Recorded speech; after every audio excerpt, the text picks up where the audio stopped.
Hello friends, कैसे हो आप सभी लोग। उम्मीद है सभी लोग अच्छे होंगे। तो फ्रेंड्स, मैं एक बार फिर एक नई वीडियो को लेकर आया हूँ आपके लिए। तो फ्रेंड्स, आज की इस वीडियो में मैं आपको बताने वाला हूँ तुलसीदास जी के वन पथ पर से 4th और 5th नंबर के पद्यांश की व्याख्या। तो फ्रेंड्स, आज मैं आपको तुलसीदास जी के वन पथ पर से 4th और 5th नंबर की पद्यांश की व्याख्या बताने वाला हूँ।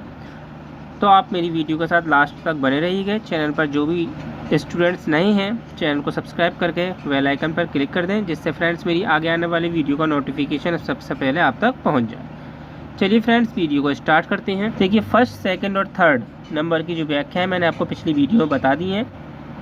मैंने इनका लिंक अपने वीडियो को डिस्क्रिप्शन बॉक्स में दे दिया है, तो वहाँ जाकर आप इनको पढ़ सकते हैं। ठीक है। 4th नंबर की व्याख्या देखिए आप।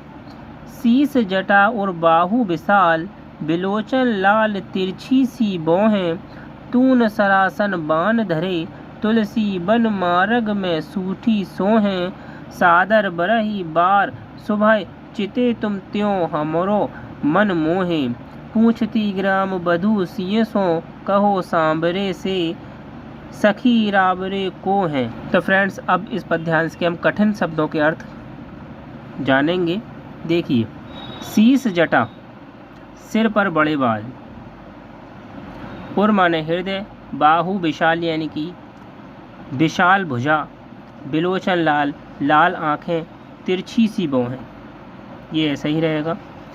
इसका अर्थ हुआ, यहाँ पर गांव की स्त्रियां सीता जी से पूछती हैं कि जिनके सिर पर जटाएं हैं, हृदय और भुजा विशाल हैं, लाल नेत्र हैं और तिरछी भौहें हैं। तून का अर्थ है तरकस, सरासन धनुष, बाण तीर, धरे माने धारण करना, तुलसी यहाँ पर कवि हैं, वन मार्ग वन के रास्ते में, सूठी सो हैं सुंदर लग रही हैं।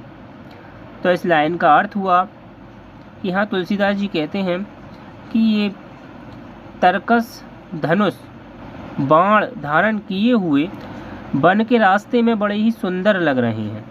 सादर माने आदर, 12 बार माने बार बार, स्वभाव माने स्वाभाविक रूप से, चिते देख कर, तुम ऐसा ही रहेगा, त्यो माने ये, हमरो मन यानी कि हम लोगों का मन, मोहे माने मोहित। इस लाइन का अर्थ हुआ, आदर सहित स्वाभाविक रूप से बार बार तुम्हें देखकर हम लोगों का मन मोहित कर रहे हैं।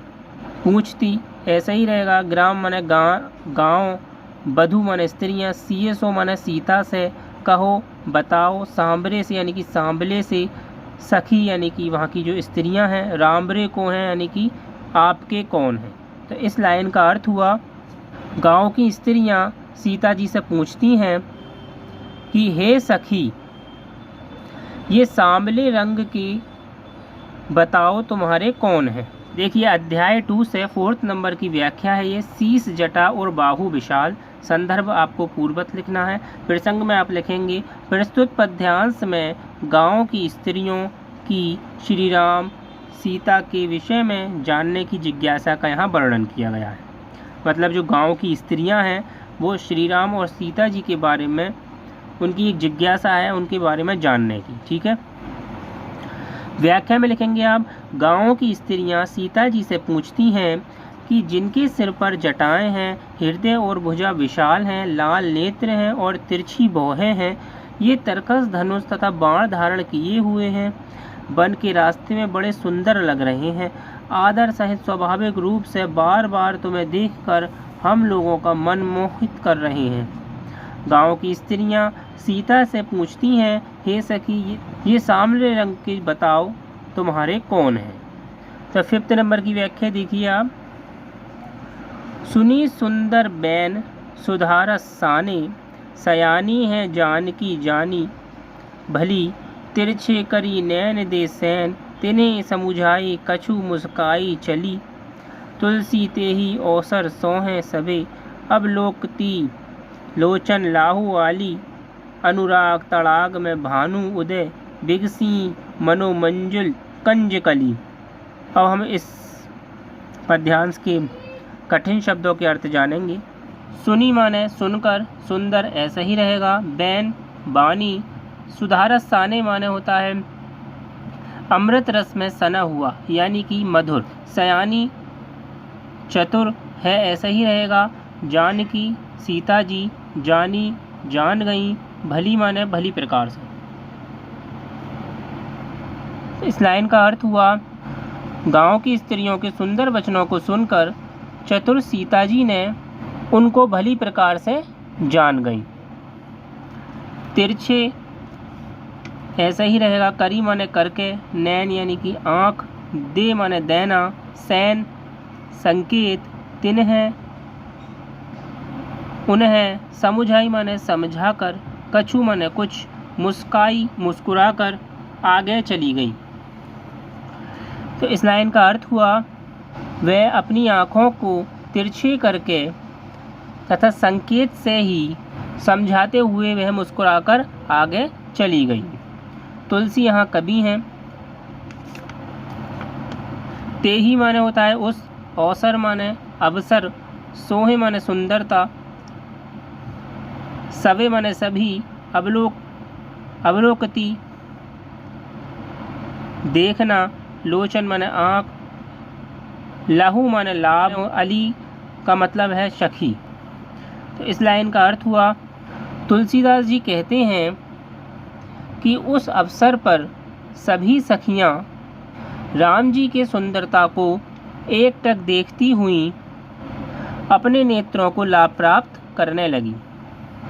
अनुराग प्रेम, तड़ाग माने तालाब या सरोवर में ऐसा ही रहेगा। भानु माने होता है सूर्य, उदय माने निकलना, बिगसी माने खिल गई, मनो माने जैसे या मनो, मंजुल माने होता है सुंदर, कंजकली यानी कि कमल का फूल।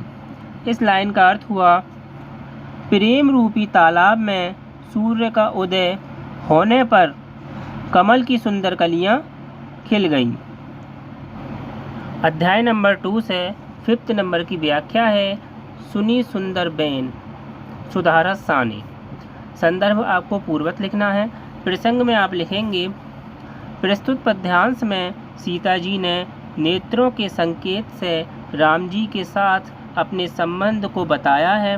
गांव की स्त्रियों का सजीव चित्रण हुआ है। गांव की स्त्रियों के सुंदर वचनों को सुनकर चतुर सीता जी उनको भली प्रकार से जान गईं।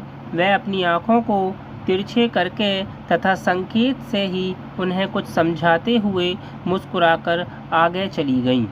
तुलसीदास जी यहाँ कहते हैं कि उस अवसर पर सभी सखियाँ राम जी की सुंदरता को एकटक देखती हुई अपने नेत्रों को लाभ प्राप्त करने लगीं। उस समय ऐसा प्रतीत हो रहा था कि मानो प्रेम रूपी तालाब में सूर्य का उदय होने पर कमल की सुंदर कलियां खिल गई हों। तो फ्रेंड्स, ये आपकी बनपथ पर से लास्ट के पद्यांश की व्याख्या थी जो आज मैंने कंप्लीट करा दी है।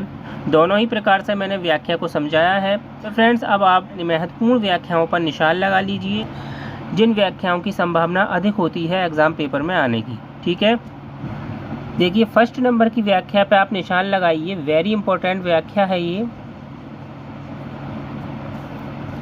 वेरी इंपॉर्टेंट व्याख्या है। वन पथ पर से पुरते निकसी रघुवीर वधू।